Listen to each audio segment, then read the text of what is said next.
Boa tarde, Camila. Democrático isso, né? A gente vai ouvir líderes que pensam diferente, de forma muito contrária a respeito desse assunto anistia. Eu vou começar pelo líder do governo, agradecendo a presença também do líder da oposição, para te perguntar o seguinte, senador, o que vocês acham razoável discutir em termos de anistia, nessa questão que está paralisando a Câmara dos Deputados?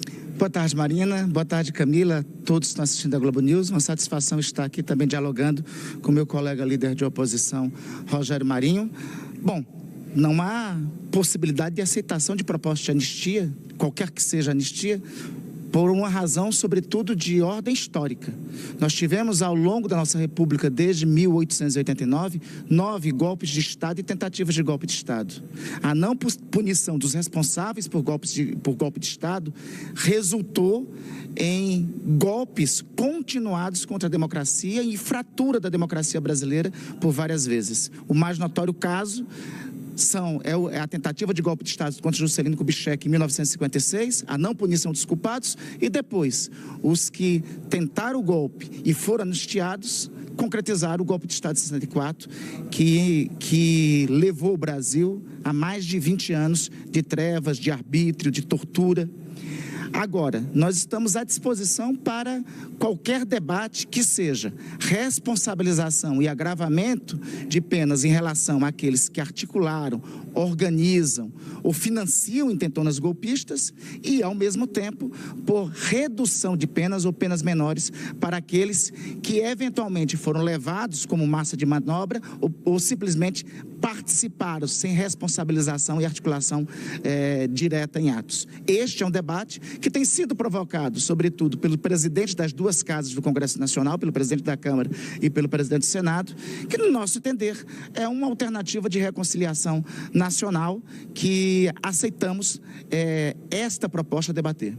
Líder, conversando com o deputado Sóstenes Cavalcante, que lidera o PL aqui na Câmara dos Deputados, ele diz o seguinte: a gente não aceita nada que não seja anistia, porque redução de pena é pouco. Eu queria saber se vocês estão alinhados nesse sentido.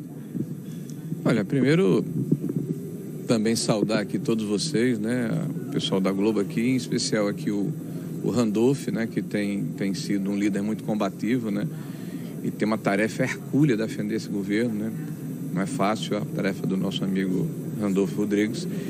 Agora, nós estamos diante de uma situação que eu diria que tem uma espécie de ovo da serpente.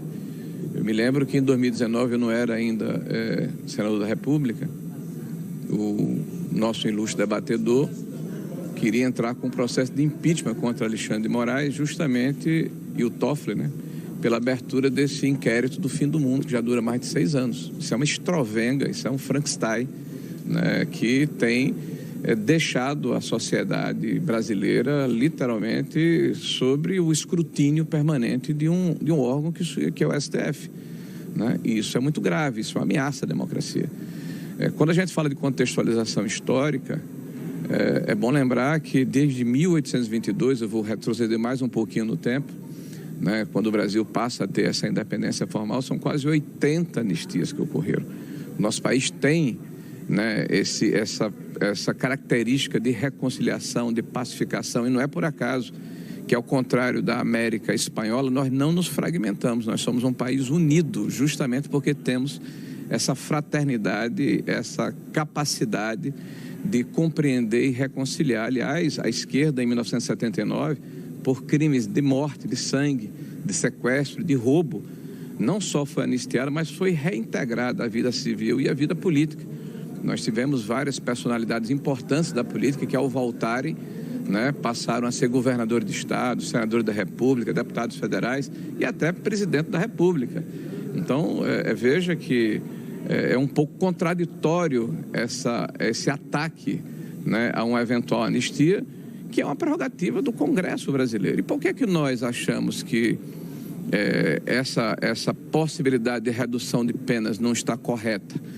Porque o próprio Supremo Tribunal Federal, que são as notícias que correm, que está conversando com o presidente das duas casas, com os presidentes das duas casas, né, está de fato reconhecendo que errou. Mas o erro é porque não deveria estar sendo julgado na última instância. Se eu tivesse sido julgado na primeira instância, o eventual ou pretenso ou suposto golpe, os exageros, a falta do juiz natural, o fato da defesa não estar sendo exercida da maneira adequada, estaria sendo corrigido na instância subsequente. Aí nós vamos, ao invés de, como parlamento, afirmarmos a nossa posição de parlamentares e utilizarmos um instrumento que é nosso, que está na Constituição, tem uma decisão política, e vamos fazer uma desfiguração, né, da estrutura jurídica do país para resolver um problema que foi causado por eles. Eu queria te perguntar também, baseado no que o líder Rogério Marinho está dizendo, o Congresso está meio que parado, né? Assim, só se fala nesse termo de anistia, a oposição está obstruindo, com várias dificuldades para seguir adiante com pautas importantes para o governo. E o impasse continua, a gente está vendo aqui que vocês pensam muito diferente. E agora, como é que o governo pode negociar isso daqui para frente? Bom, primeiro assim, há sempre uma diferença e uma dificuldade no debate com o meu querido Rogério Marinho, sobretudo porque ele coloca termos que é necessário serem argumentados, mas sempre com muita elegância. Mas é bom só fazer um rápido ajuste histórico. Impeachment de ministro do Supremo, ao que pese, embargo de posições distintas, eu já ter tido por várias vezes, e é propício, inclusive, qualquer um na democracia divergir de posições diferentes, mas impeachment de ministro do Supremo, eu nunca cheguei a argumentar. Acho que é um tema, inclusive, inadequado para o momento, como foi para outrora. Sobre a anistia, é importante também só ressaltar um detalhe, se me permite, meu caríssimo Rogério Marinho. A anistia de 1979 foi um processo de conclusão de um regime autoritário que levava mais de 20 anos. A anistia de 1979 possibilitou que retornassem para o Brasil pessoas como Darcy Ribeiro, autor de uma obra que define o povo brasileiro, inclusive com esse nome, o povo brasileiro, o Rogério conhece muito bem. A anistia de 1979 possibilitou que o irmão do Enfio, tema de música de João Bosco e de Elis Regina, o Betinho, viesse para cá e fizesse a maior mobilização da história mundial contra a fome. É claro, não tem como ser comparada essas situações como com situações do tipo do cara que queria jogar bomba no aeroporto de Brasília e de outros que queriam matar ministro do Supremo Tribunal Federal e o presidente e o vice-presidente da República eleitos. Esse tema não é a prioridade do nosso debate da anistia. A anistia que nós queremos debater é a anistia para 120 milhões de brasileiros que hoje pagam R$5 mil de imposto de renda. Vou te passar direto porque o nosso tempo está acabando. Olha, primeiro é importante colocar aqui o seguinte, que toda informação, quando você joga ela de uma maneira macro, né, ela é um amontoado de números. Então, já que houve aqui se debulhou para se colocar um fato, perguntar a Débora, a cabeleireira, perguntar a Clesão, que morreu no cárcere, né, se eles se sentem como indivíduos inferiorizados porque não tem uma projeção nacional. O fato de ter havido prisões em escala industrial, sem individualização de culpa, sem direito de defesa, com pré-julgamento, o juiz da ação se colocar como vítima do processo, dar várias declarações no sentido de que que ocorreu a condenação dessas pessoas, nós estamos diante de um fato em que não é justiça, é justiciamento. A anistia, volto a dizer, é uma decisão política do Congresso Nacional. O senador Randolph e aqueles que pensam diferente podem exercer o seu direito e ter os argumentos que são legítimos, dizer, olha, não concordo, vota contra. Agora, embargar, procrastinar, impedir que esse tema, como você coloca com muita propriedade, que é o contrário do que diz, é um tema importante para o país, é tão importante que nós estamos discutindo ele aqui hoje, nessa quarta-feira. É tão importante que o presidente da Câmara e do Senado buscaram uma fórmula de sair do impasse em que se encontra. É tão importante que mais de 260 parlamentares que representam o povo brasileiro assinaram um documento no sentido de que esse projeto tivesse andamento.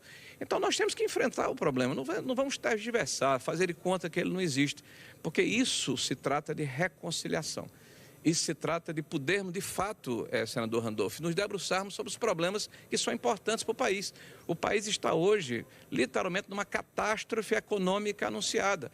Há 15 dias atrás, sequer o ministro da Fazenda, da Economia e do Planejamento vieram aqui para apresentar a lei de diretrizes orçamentárias, que diz que não vai ter dinheiro para a saúde, para a educação em 27, né, que não vai ter discricionalidade para fazer investimentos, enfim. Esses são os assuntos que merecem ser discutidos. Então, vamos dar anistia à população para a gente discutir os temas importantes para o país. Aqui embaixo está tendo uma reunião de líderes para discutir justamente a pauta de votação. A gente podia ficar aqui por horas, né? Mas, infelizmente, nosso tempo acabou. Então, agradeço demais a presença dos dois. Eu que agradeço.